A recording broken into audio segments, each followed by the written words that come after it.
tôi sẽ giới thiệu cho các bạn về dòng máy cắt gạch DeWalt chính hãng các bạn nha.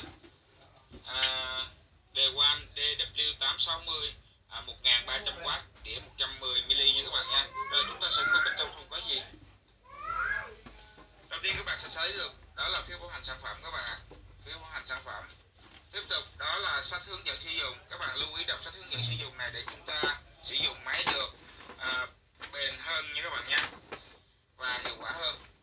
Điều tiên quyết của các bạn là nên là đọc để chúng ta được làm được hiệu quả hơn. Và tiếp tục của nó là một cái tay cầm các bạn.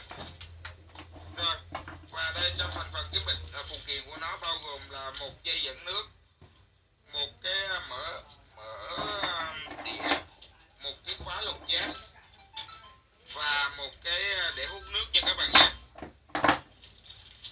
Rồi, thành phần không thể thiếu của chúng ta đó là máy cắt gạch DeWalt DW680. Đây là tem máy các bạn ạ. Rồi, bây giờ chúng ta sẽ xem tem kỹ thuật có gì ạ. DeWalt DW860 1300W. Dòng điện của nó là 220V các bạn ạ, 50-60Hz. Công suất của nó là 1300W.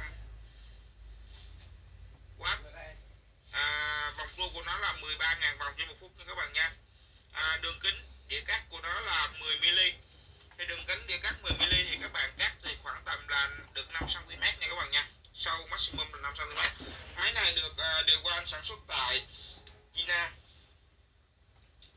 Rồi, tôi giới thiệu xong cho các bạn về dòng máy DeWalt DW860. Các bạn yêu thích kênh của tôi, các bạn có thể nhấn subscribe để hỗ trợ tôi làm một số hàng chính hãng mới. Xin chân thành cảm ơn và hẹn gặp lại các bạn.